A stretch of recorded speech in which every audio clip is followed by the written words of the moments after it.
Welcome back to Season 2 of the Sober Motivation Podcast. Join me, Brad, each week as my guests and I share incredible and powerful sobriety stories. We are here to show sobriety is possible, one story at a time. Let's go. Ash Butterss joined the podcast this week with over 3 years sober. Ash started drinking at 12 years old and things escalated from there for many, many years to come. After losing a friend, Ash ramped up her drinking and drugging to avoid any feelings that were coming her way. As her marriage fell apart and her life as a whole, she knew something had to change. That's when she reached out for help. This is Ash's story on the Sober Motivation Podcast. Staying connected and being a part of a supportive community is vital when we are looking to get or stay sober. That is exactly what we have going on at the Sober Buddy app. We work together during our live support groups and private communities inside of the app. And like we say at Sober Buddy, we came as strangers and left as friends. I truly experienced this today during our live support group. I can't get into the details, but trust me, it was magical. You don't have to do this alone. Check out Sober Buddy for your free trial today. YourSoberBuddy.com or Your Sober Buddy in your favorite app store.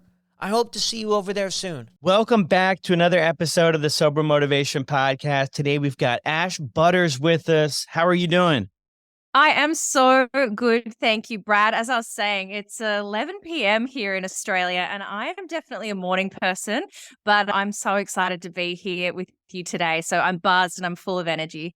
Yeah, love that. Love that. Thank you so much for making it happen. Why don't you start us off with what it was like for you growing up? Yeah, for sure. I think it's always really important to start at the beginning. And for me, that's a really relevant part of my story. I grew up in an alcoholic home. So my dad's an alcoholic and my mum is the daughter of an alcoholic. And there's alcoholism and addiction on both sides of my family tree for generations. And you know what? Growing up in that environment, what it really did for me is it wasn't so much about there necessarily being any sort of physical violence, but there was a lot of raging, there was a lot of arguing, doors slamming, and then one or both parents disappearing for periods of time. What I remember from that period was just always feeling a high degree of uncertainty and a level of unsafety that I couldn't quite understand at the time. And being young and being a child, and can be quite narcissistic, I thought that it was my fault. I thought that my parents arguing was my fault. I didn't understand the disease of alcoholism. I didn't understand what was really going on. And so as a child, what I learned to do was to shapeshift and adapt. And I started wearing different masks from a really, really young age to be able to try to keep my parents happy. I very much wanted to be the peacekeeper within the family unit. I did have an older brother, but for some reason, I really took on that role of caretaking for my parents and having to live an age much beyond my years. And over time, what started to happen was I began to form this disconnect from the person that I truly was versus the person that I was presenting to the world. And, I hear a lot of people in recovery identify as being people pleasers, and that was definitely a big part of my story. I was a people pleaser that developed and grew into being a perfectionist, and that drive to be perfect really ruled my life for a number of years, to the point where, fast forward, when I headed into rehab, I was sharing this story with someone just the other day. Rather than me focusing on my addiction as my primary concern, they were like, you need to treat the perfectionism first because that's going to kill you before the drinks and the drugs. So that's wild. And I'm sure we can get to that part of the story a little bit later. But my beginning was definitely a lot of uncertainty, an overarching feeling of unsafety, and just not really knowing what version of one of my parents I'd get, whether they'd be happy, sad, mad, glad, whether they'd even come home of an evening. It was frightening at the time, for sure. Wow, my goodness, that sounds like a lot. What did that perfectionism look like, though, in your younger years? So you would try to do everything to this maybe unobtainable level and then not reach it. Like, how did that play out for you? So in the beginning, the perfectionism played out in academia. So from a really, really young age, my brother was actually quite a gifted sports person, and we would spend a lot of our family time going to his sporting matches on the weekend. And I remember I wasn't very sporty myself, and I didn't really feel like I could fit in that part of my family. So I decided that I would go down the academia path. And then I actually fell into music and music theater and performing, which was great for somebody who likes to get around wearing masks, because I was able to play different characters in different roles and continue this disconnection of self.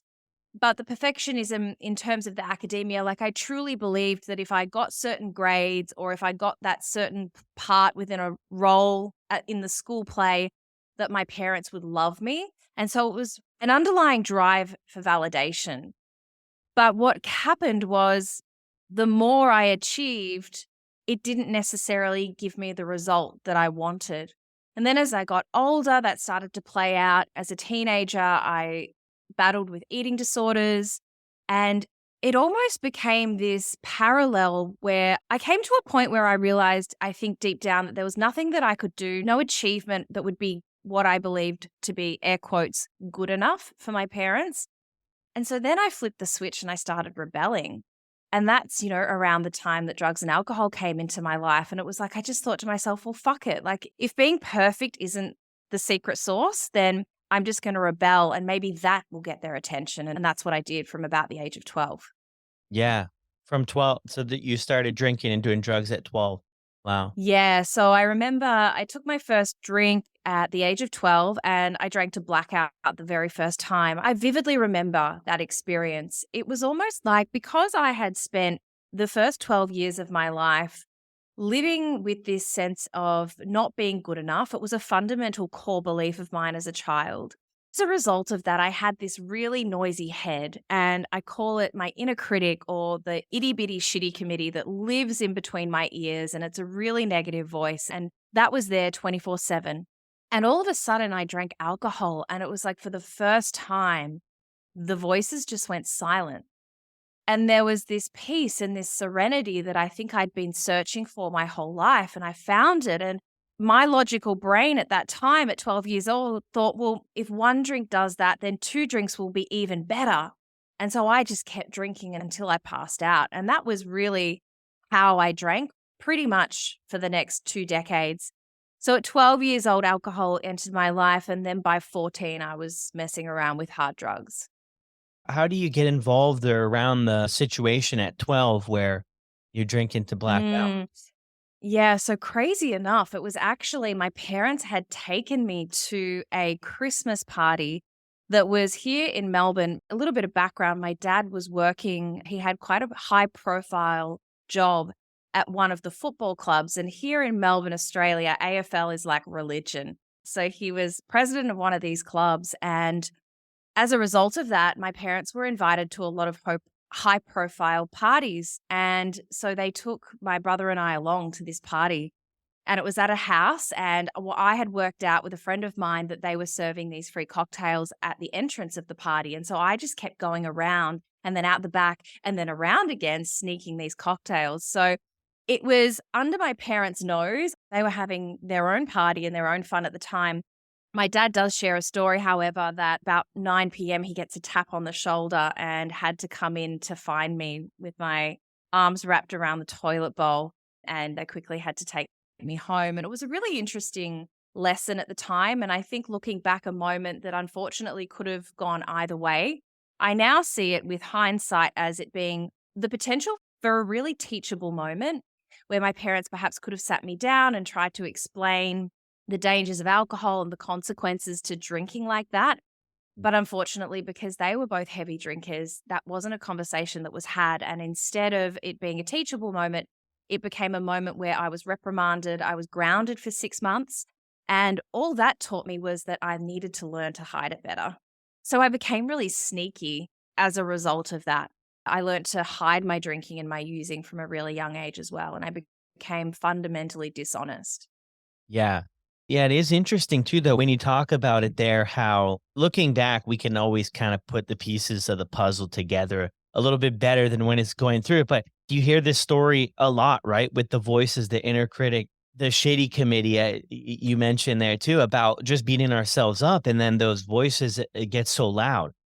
And then when we're drinking, it's gone. But it's really interesting how at such a young age, you were able to, I don't even know, like, I know for me, I wasn't aware that that's really what was happening at the time. I Mhm. wasn't putting the pieces of the puzzle together to say, well, I'm struggling with all these thoughts and insecurities about myself. And then with the drinking, it took it away.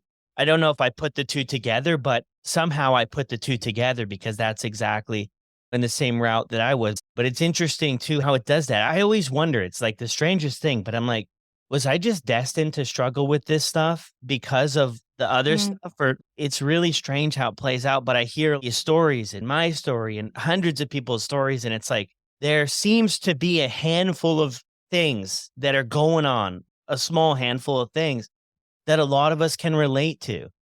Absolutely. I think what ends up happening is it's those handful of specific things that result in this need to want to escape from reality and escape from self. And I was similar to you. I don't think at the time as a 12-year-old, I was in my rational brain able to logically piece together why I was using alcohol, but I definitely knew it internally. It was a feeling that I really enjoyed and I wanted more of it. So that's what I was chasing. I was chasing that high from a really young age, where I think perhaps people who grow up in environments that are perhaps more well-rounded, or there's just more communication and more support there, they don't have that same desire to want to escape or disconnect from self. Yeah. Or maybe find other ways to do it. Like I think there are other things you can do, shopping, Totally. sports, like, doing other things and not to extremes, like us, we've got that gift of extremes, right? All or nothing. So you start out there at 12 and you just want more and more. And then you mentioned at 14, you start doing drugs and stuff. How did that come about? Yeah, so I was dating a guy at the time and his older brother was really into it, and I remember I had been at a friend's birthday party and we all met up with this group of older guys in a hotel room, and the brother didn't want to give me anything. They were really trying to protect me from it, but from a really young age, I've been very convincing. Some would say manipulative. And I managed to convince them at the time to let me try it. That was something that ran through me from a really young age as well. Like I always had to be the first to do everything, including really dangerous things. And so I really wanted to try it. And funnily enough, I didn't know at the time, but when I had arrived at that hotel room, I'd actually broken my foot on the way to get into the taxi. On the way there, I'd run down a flight of stairs drunk, broken my foot, not realized it. Anyway, so I've gotten to this hotel room and I have this first line. Well, you know what happens next. Like, I don't remember anything. I just remember feeling invincible. And so I spent the rest of the night like walking and dancing on this broken foot, not realizing. And it wasn't until the next day and I got home and I hadn't slept, but I looked down at my foot and it had just like blown up into this purple and black balloon. And I remember how I was trying to explain to my mom that I'd just fallen down the stairs, but none of it was making sense. And she was so used to my behavior being erratic and inconsistent that I think she kind of just let it go. But again, I almost remember that experience more than the drinking because I have a memory of that feeling. And again, it was like I really enjoyed it and I really wanted more of it. And so I continued partying and doing party drugs for the next 2 decades. They came in and out of my life, like drinking was always the constant, but I'll share a quick story about, when it did get really out of hand. I was 19 years old and I'd moved out of home by the time I was 17 because I wanted to be able to hide my drinking and using, and my family environment had remained chaotic. My parents ended up divorcing when I was 18, but up until that time, it was pretty hectic and I wanted to get out. So I moved into my boyfriend's house at the time, and he was also a heavy drug user. And within about 6 months, I had developed a daily cocaine habit. And it got to the point where I owed my dealer a lot of money and I had absolutely no way of paying it. And I'd gone to the pawn shop and I'd sold my guitar and I'd sold my saxophone, and I just couldn't come up with this money. And I remember thinking at the time, like a rational thought in my head was to potentially go onto the streets and figure out a way to make money there. And for whatever reason, there was something stopping me from doing that. And I realized that I had another option before that. And that was to go to my parents and to tell them what had happened. And so that's exactly what I did. And at the time, my parents did the best with the tools that they had. Today, my dad is in recovery and he's been in recovery since 2010, but this was 2006. So he was still drinking, and we didn't know anything about rehabs. We didn't know anything as a family about 12-step recovery. So basically, my parents decided to take me up to a health farm in Queensland, which is on the east coast of Australia. And you know what? It was beneficial in that I was able to detox and I was able to be clean for 7 days, but there was no therapy, there was no inner work, no inner child work, no understanding of the why. Why was the reason that I was abusing drugs and alcohol the way I was? So, of course, without knowledge is power. I went home and I was using again that night. And I was able to curb the using because I basically got to a point where I couldn't really afford it. But the drinking just seemed to always be accessible. The problem with my drinking and my using was that sometimes I don't really like using this term, but I don't know any other way to explain it, is I would identify as being high functioning.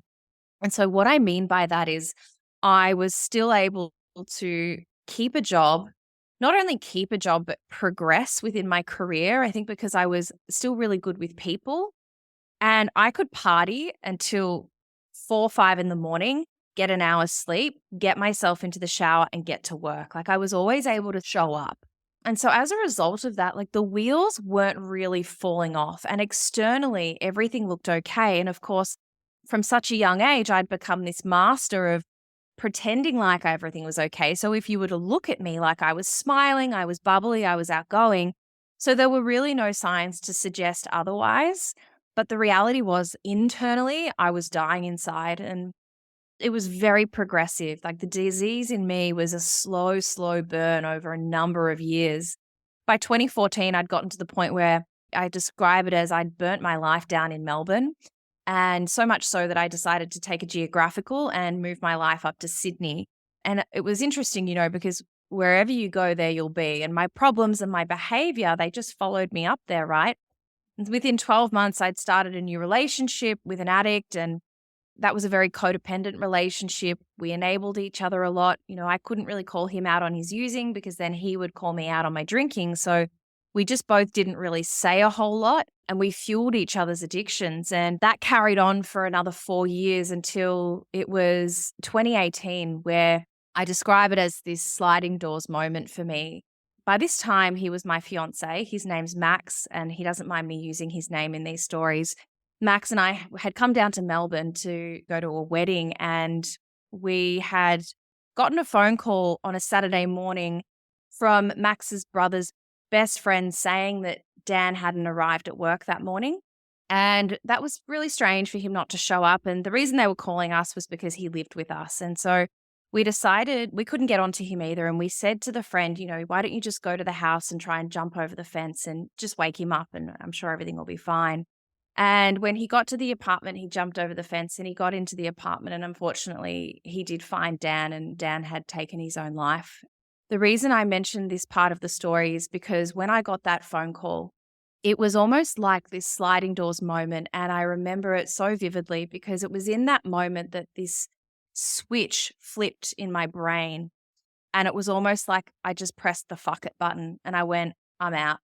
And my solution to life became daily drinking because I couldn't fathom how I was going to, number one, manage my own life, let alone my husband's life, knowing that he had just lost his best friend, his absolute world. And so that's what I did. That day, I became a daily drinker. And that went on for the next 2 years. And that's really where the cycle of addiction kicked off for me. And how I describe it, it was like Groundhog Day. Every single morning, I would wake up with this same splitting headache, violently hungover, nauseous. I would try and get myself ready for work, all the while swearing black and blue that I wasn't going to drink again that day. Like under no circumstances could I possibly drink alcohol. And then every single day I'd get to work and, a couple of coffees later, all of a sudden I can stomach a little bit of food. It gets to about lunchtime and then all of a sudden my head starts to tell me, it probably wasn't that bad. I think you're overreacting here. And like a switch, I would think that I've changed my mind. And all of a sudden I'm rationalizing and justifying that just one drink tonight won't hurt. And then boom, the cycle starts again. I'm picking up the bottle of wine on the way home, telling myself I'll just have one glass. And then the problem with me my disease had taken such a hold at this time that the moment alcohol hit my lips, I could not guarantee my behavior and I could not stop until I was blacked out. Wow. Yeah, that went on for 2 years until February 2020, and that's where I don't know if I'd necessarily call it a rock bottom because it wasn't any different to any other night that I'd had, but basically I went out one night with the intention of having one drink, same old story. I walked through the door at 9 a.m. the next morning. I was down in Melbourne. I walked into my mum's house. She saw me. Her heart broke. I literally watched her heart break in front of me and something snapped. And I just thought to myself, I can't do this anymore. I cannot do another day of this. Like, if I don't do something, then things aren't going to end very well. And that moment that I said I need help, and that really kickstarted my journey into rehab and then into sobriety. Yeah, wow. Did you say that I need help? Was that to your mom or was that like an internal thing to yourself? It was both. I fell to my knees and I remember my mum coming up to me and I said, I can't do this anymore. Like, I'm ready. And then we actually called my dad, who, funnily enough, was just around the corner heading into an AA meeting at the time. And he came over, and the three of us sat out the back of my mum's house, smoking cigarettes and crying and getting together a plan. And, that afternoon, I called a rehab that was back up in Sydney that I knew of. And within the week, I had checked in there. Wow, that's incredible. I'm wondering too, did your folks know how serious this was for you? Or were you still keeping this hidden from most people? It's a really good question. I was very, very good at hiding it, but of course they knew. Moving to Sydney was a calculated decision I now see in hindsight because it meant that I was really able to hide my drinking and my using. And so for periods of time, I was able to get away with it. But, every now and then I would have a night because what happened was when I drank alcohol, all of a sudden everything came out because I would stop pretending and all of my real emotions would come to the surface. And a lot of the time I'd end up getting on the phone and calling people and crying and being hysterical. And at times that would be either one of my parents or my brother. Mm. So they definitely had signs of it, but in particular, there was no way my mum knew that drugs had re-entered the scene. That would have just absolutely devastated her. So I was really conscious about hiding things and only showing certain parts. And again, like if ever they thought there was something wrong, like I was really good at blaming everyone. Like I was like, oh, well, it was because of this, or it was because Max was doing this. And that was another part of that moment that I realized I needed help. Max had actually left to go to India because by this stage, our marriage was really suffering. After we lost Dan, to give you a bit of a time frame, we had the funeral 7 days later, and then our wedding was 7 days after that. So it was incredibly difficult to ever sort of establish the foundation for a really rock solid marriage. And as a result of that, we spent the next 2 years falling into our isolated addictions rather than growing together. We grew apart. So Max decided at the beginning of 2020 to go to India to he was going to do a silent meditation retreat in the hope that he'd be able to get some answers around his own addiction. As we do, we seek out all the different paths before we get to the point of abstinence, I think. And in that time, I thought, this is great because you're going to go away and then I'm going to stop drinking because the reason I drink the way I do is because you use every day and, excuses, excuses, blame, blame, blame.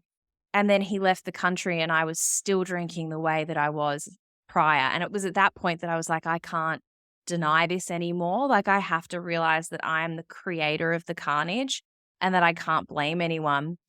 My dad over the years, as I mentioned, he got into recovery in 2010. So there was that period of a decade where every now and then I would blow my life up to the point where I would call him and I would say, Dad, I need help.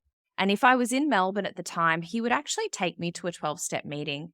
But he never, ever tried to force recovery on me.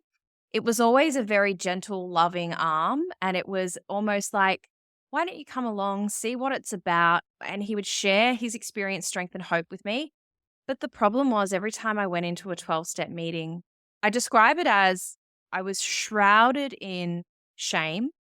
The noises in my head were so loud that I wasn't able to hear the message that was actually going on around me. It's like I had cotton wool in my ears. And so that was why for me, rehab and being physically removed from alcohol and drugs was so, so important for me and part of my journey, because it wasn't until I was able to do that that I was able to remove the cotton wool from my ears. The fog started to lift. And then all of a sudden, I started to really hear the message, both in 12 step, but also within the rooms, within the therapy, the group therapy, the process, the timelines, everything I did there, all the work I did there in rehab started to help me understand the why, which was such an important part to me maintaining my sobriety once I got out.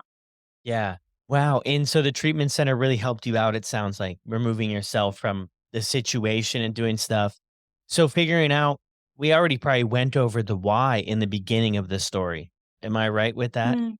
For me, there was a fundamental disconnection from the person I was portraying to the outside world and the person that I really was. And this has been probably the greatest gift that I have experienced personally in recovery, has been this reconnection back to myself and actually figuring out who I am. Like, what does Ash like and dislike? And it's from everything. It's like my taste in music, movies, people. I used to think I was the most out there, extroverted person because that's what I projected. But the reality is, I actually love my own company. I love my own space. At 1 year sober, my marriage did end up dissolving and I moved back to Melbourne and I lived in an apartment by myself for 12 months. And I did all of this crazy stuff that I never would have done before. And this is the coolest part, is like I'm 3 years sober and I feel like I'm just at the very beginning of this journey. Like I get to peel off all of these different layers and it's over time and it's a really beautiful blossoming experience. But until I was able to do that and also to acknowledge what actually happened, because I'll tell you another story, Brad. I remember vividly sitting in group therapy in this rehab. And one of the exercises they got us to do was to do a timeline. So we had to go from 0 to age 17 and map out any significant moments that we thought might have created trauma in our lives. And I remember going into that exercise honestly thinking, well, I haven't experienced any trauma, so this is going to be a bit weird, but okay, I'll do my best. And I got out this piece of paper and I started ruling everything up perfectly with color coded highlighters, because remember, I'm a perfectionist, right? So I'm drawing up this timeline and I start writing everything out, thinking not much of it. Anyway, it gets to the day where I present it back to the group with the primary therapist in the room. And I read, took me about an hour to get through it. And I finished sharing my story. And my therapist looked at me. And the first thing she said was, Ashley, you smiled through that entire hour. She was really concerned about that because it was such an intense disassociation from the reality of what I had just spoken to people about. And then she pointed out to me that there wasn't one, there wasn't two, there wasn't three, there was multiple instances of significant trauma within my story that I just hadn't even acknowledged, because to me that was just normal. Like it was just normal for your parents not to come home at night. It was just normal to have to make your own lunch every day or have your parents give you a $20 note and say that's for dinner, like go sort yourselves out, kids. And there were other instances, things that had nothing to do with my parents. And again, I will echo, like they did the best with the tools they had. And I have an incredible loving relationship with both of them today, but only through doing this work, right? I had to first acknowledge what went on. Then I had to do the trauma healing. As a result of sharing my timeline, they actually identified that I would be put into an accelerated program for people that had experienced significant childhood trauma. And that program was called Changes. And that's where I went in and even did more intensive somatic work. And I was able to do things like hand back the guilt and the shame to different people in my life that had given it to me to carry from a young age. And all of that was such a powerful experience that has allowed me to continue this work of working out who I am. Because as long as I'm carrying that guilt and that shame, as long as I'm denying my reality or disassociating from my story, then how can I possibly get to the core and the inner essence of who I am? So I am so incredibly grateful for that experience, and it really had changed my life. Yeah, it sounds like it. And this was all at the rehab, or is this like an aftercare program that you did as well? It continued on? This was all at the rehab. So the rehab I went to, it's called South Pacific Private, and it's actually modeled off the Meadows, which is in Arizona. So it's all based around Pia Melody's developmental model of immaturity. So you spend a lot of time unpacking codependency and codependent traits and how they all flush out into secondary issues and different addictions. And they can be, substance abuse, but also process addictions and all sorts of things. So it was quite an intensive program. It was a 3-week inpatient stay. And then they did provide aftercare after that. But unfortunately, 9 days after I got out of rehab, we went into lockdown, and it was the first lockdown of New South Wales, and Zoom and things like that hadn't quite gotten set up yet. So it was really interesting. My first year of sobriety, like I didn't have any of the sort of follow-up aftercare from the rehab, but I did go straight into 12-step, which really helped me stay in the middle and stay close to other people who were sober and doing the work as well. Yeah, no, that's incredible. Yeah, I remember that. Remember those times. It seems like so far away, doesn't it? It's just It's wild how crazy. yeah, how things move. But, I'm interested here though because you have all this stuff going on and you're not really looking after it for so many years. You mentioned 2 decades of drinking and using drugs, and then you have this talk with your mom, and like all of a sudden you're willing to look at all this stuff and take on the world.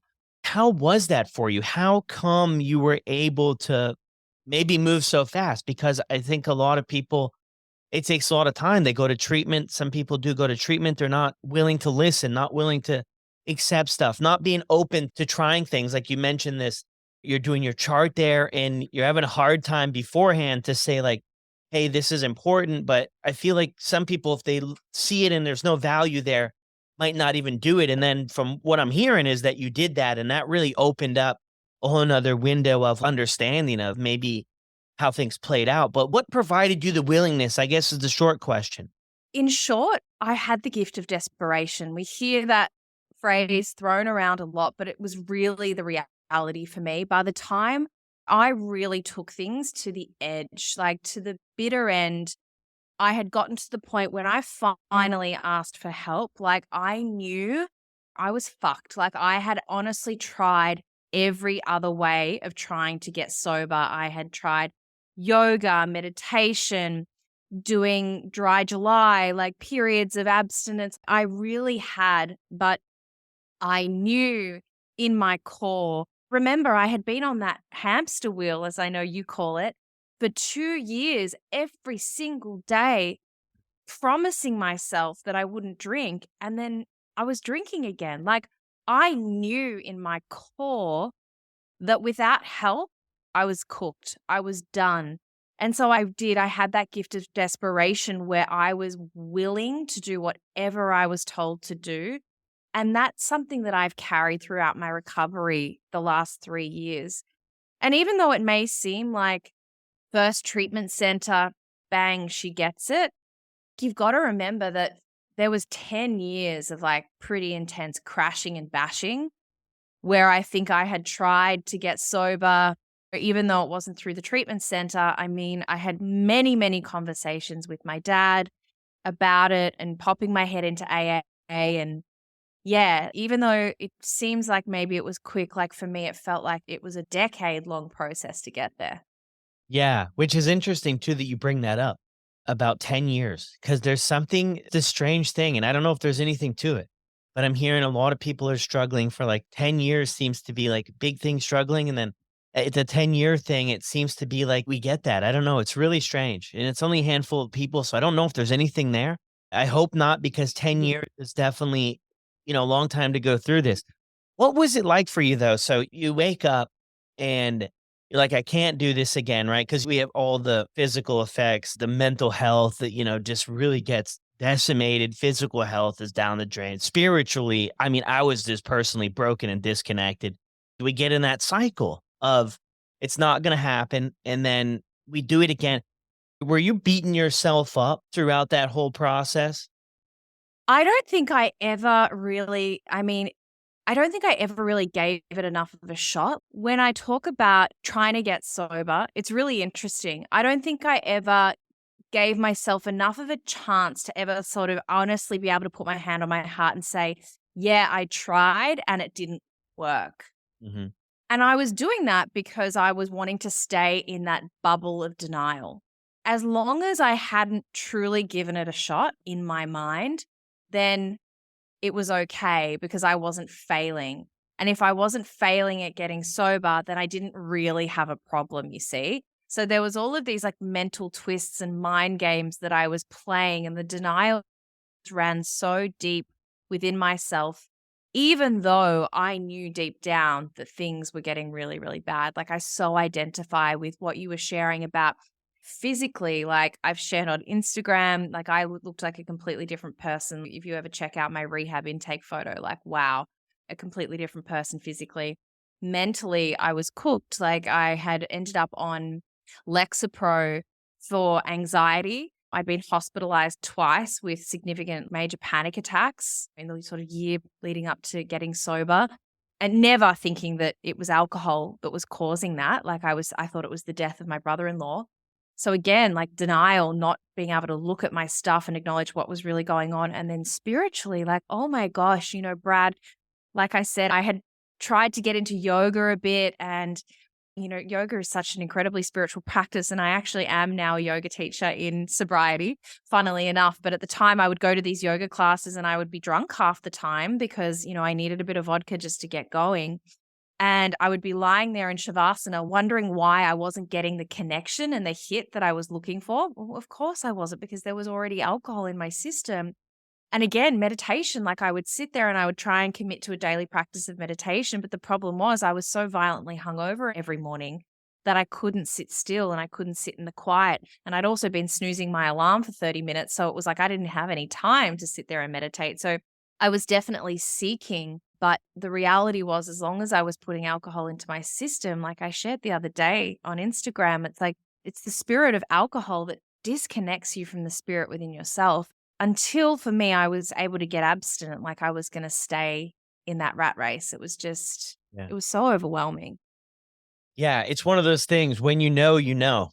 Mm. Figure that out. When you can connect those two pieces, then I feel like it can make a huge difference because then you have that understanding of what's truly going on. And when we're wrapped up in it, I had no idea what was actually going on until you Yeah. distance from it.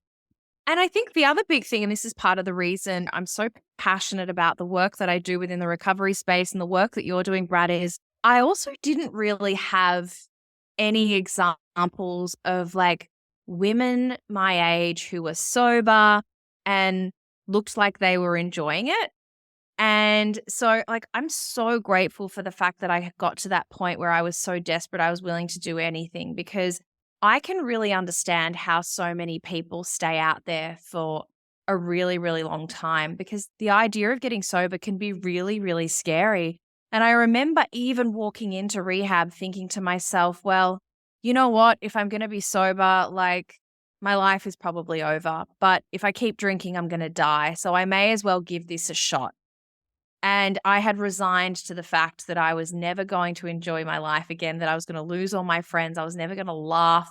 I was looking at it through such a small lens. None of it was true. Like, if I had only known what the reality of life sober was going to be like, I think I probably would have gotten sober a lot earlier, but I didn't have any reference point at the time or any examples of other people that were doing it that looked like they were really enjoying it, other than my dad. And that was kind of a hard one to gauge because he was a 50-something man. So, Yeah, no, I hear you on that. And now there's a lot more people sharing about it and having fun doing it. But yeah, when everything is attached to one thing and then you have to give up that one thing, then I think it's just natural to say, well, there goes everything. That's what we know.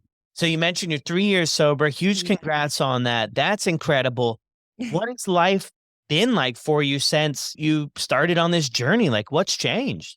Oh my gosh, what hasn't changed? So, just to give you a couple of examples, they say in recovery not to make any big decisions in the first 12 months. And like I said, I took everything really seriously, including that advice. And so, what I did was I spent the first 12 months still in the relationship with my husband, and he was still in active addiction. And that was really hard because we were in lockdown. But I stuck to my guns, I stayed sober. And at a year sober, I decided to end that marriage and I moved back to Melbourne. So I moved cities, I left my marriage, a year after that, I left my corporate job. I'd been at L'Oreal for 5 years and I decided to leave that, become a yoga teacher and start a podcast. So it's like my life could not look any more different now. And it's the most rewarding, incredible space to be in. Like every single day, I get to work with other women, stay connected to other sober people. And like, I know that I'm doing good in this world. I spent so many years creating chaos and carnage wherever I went. Like, I wasn't proud of the person that I was showing up in the world. I didn't treat people with respect. Like, everything I was doing, there was an undercurrent of like, what's in it for me? And none of those things apply to me anymore. Like, I honestly come from a place of compassion, love, selflessness. I try and think of others in any given situation. And as a result of that, I've rebuilt my self esteem. And I really love the person that looks back at me in the mirror. Like, I'm really proud of the woman I am today. And I didn't ever think that was going to be possible. Sobriety is such a gift. And the longer that I've stayed sober, and like I said, 3 years, because I'm in this for the long run, right? Like, I want to stay sober for the rest of my life. So it does seem like 3 years is a short amount of time, especially when you compare it to the fact that I was drinking and using for 20 years. I know that I'm at the very beginning of this journey, but what it's shown me from the outset is things keep getting better. And that's not to say things are great all the time. Like, sobriety's fucking hard. You have to feel everything, and you feel it like in the moment as it is, with nothing to numb the edges. And, a big part of for me in this journey has been learning to sit in the discomfort, to sit in the shit and know that a feeling's not going to kill me. That's been a really big part of particularly the last 12 months. The first 12 months, I think it's like, just don't pick up a drink, right? Just don't pick up a drink. And then you get through that first 12 months and then you start to like work out how to be in the world again and how to have relationships and how to engage in life. And then from there, you just start to up level and things start to fall into place because you're more aware of who you are as a person. And none of that would be possible if I was still drinking and using. So yeah, I mean, life has changed more than I could have ever possibly imagined. Like, if you had given me a pen and a piece of paper at 3 days sober and said, write down for me where you're going to be in 3 years, not a single one of those things that I just mentioned would have been listed. And that's what I love as well, is like, it's so cool because I came from living a life that was so small and so insular to now so big and so expansive and so full of light, love, and hope. It's just amazing. Wow, that's incredible. So you quit your job, went into podcasting and doing yoga. Yeah, all the things. Yeah, I live a really like connected spiritual life now, which is just the complete opposite to what I was doing for the first 32 years. Yeah. See, it's kinda like that thing too, like, everything was so busy, right? In the addiction, the chaos, everything was busy, the fear of missing out, so we have to be part of everything, and there's, like, this kinda boredom. It's not really boredom, but it's just kinda stillness. In recovery, I don't know, it's a beautiful thing where you can just enjoy it. You don't have to be going out places, you don't have to be part of the parties, part of the crew. For me anyway, I just enjoy just kicking it sometimes and just chilling, and I was never able to do that for a long time. I always had to have that distraction. Don't wanna miss out on anything, gotta be part of something. It was like running around with a chicken with its head cut off type deal, trying to always keep up. Yeah, I so identify with that. And I think a big part of that for me, Brad, was that sense of not wanting to sit with myself because I really hated the person that I was. Like, I was really ashamed. I wasn't proud of the person I was. I didn't have any self-esteem. And so to sit alone with my own thoughts, that was like, I couldn't even imagine doing that, even if I was alone. Like, I did most of my drinking in the last 2 years alone by myself, hiding it because I just couldn't sit with myself. Whereas today, I absolutely love my own company. Like, it gets to the point where I have to consciously make sure that I'm like leaving the house and engaging with people because I can spend a whole lot of time by myself and be really happy. That's so cool. Look, I asked this question for most people, but if someone's listening to this show and they're struggling to get or stay sober, what advice would you have for them from your own journey? Oof. Yeah. Don't stop before the miracle happens. In this short amount of time, all of the incredible people that I've met, we all have different stories. But the one thing that we all share is this incredible abundance of gratitude that we have for sobriety. So I would just say, like, don't give up and take the cotton wool out of your ears and listen. when I just shut up and listened and took direction, my life became so much easier, because when I was in the mentality of, don't worry, I got this, or I know better, I was just in a world of pain and I ended up burning my life to the ground. Once I became teachable and I became willing, like, things just fell into place and I was able to hand it over. And that's the lane that I've stayed in since getting sober, and it's served me really well. Yeah, no, that's so powerful. Yeah, I mean, getting out of your own way. I always go back to, I mean, the best ideas I had ended me up in the worst places. And when I first started, I had to really understand, like, get honest with myself that, hey, like, you don't know. You don't know what to do. The best ideas Yeah. rarely worked out. It ended you up in the places you were trying not to end up. I always keep that just with a lot of things in life. And I think that's so important for somebody coming in, because a lot of people, when they come into recovery too, the one term you mentioned before, I know you don't like that term, but I mean, high functioning, right? That comes around a lot. And it's like, I think some people on the outside can definitely be high functioning. You can show up to your job and you can do this. But what we're seeing more and more is the impacts of alcohol on your health, your mental health, your physical health. If you're drinking a lot, you do Mm. a lot of damage to stuff you cannot see. When I think about alcohol, what it does externally to us, just imagine what it's doing on the inside. So I think at the end of the day, I'm like, we can show up to work and we can do this, but I'm like, there's a lot of cost here. And then the other thing too, for a lot of people, what I see and where I struggled with too, is a lot of people say, how do you get sober? And I feel like the question is just so open ended. And I like to frame it up in a different way here. Of recent, I kind of thought of this, but what are you willing to do? Because I get messages on Instagram, Mm. Facebook, emails every single day. Well, how do you get sober? Well, there's all kinds of ways. You could go to 12-step recovery, you go to rehab, you go to detox, you go to Salvation Army, you go to the homeless shelter, you could do smart recovery, Dharma recovery. You could go see a therapist. You could start reading books. You could get a recovery. I mean, you get the gist, right? The list is Oh, massive. yeah. And I think I kind of switch it, it's like, what are you willing to do? What are you, if you're struggling right now, what are you willing to do? And I love what you mentioned too about the gift of desperation. What I love about that is it's a real thing. What I hate about that Mm. is that you got to lose a lot to get there. It's kind of like that Oh, yeah. thing, but it is a beautiful thing. But I personally just hate to see that kind of play out. But I love everything, Ash, that you've shared with us in your podcast. I had the great honor to be on your show. It's incredible. I mean, if I can do half the show you do, I'm in good hands. I'll fall where I'm supposed to. How can we find you? Oh, thank you, Brad. That's so kind. Definitely, everyone go check out Brad's episode. It's epic. It's been one of the best performing episodes we've ever had on the podcast.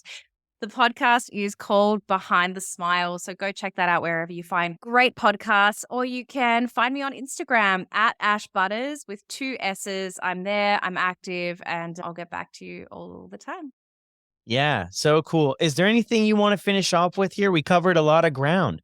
Yeah, I feel like we have covered a lot of ground today. I think the only other thing that I'll add here is just to remember that you get out as much as you put in.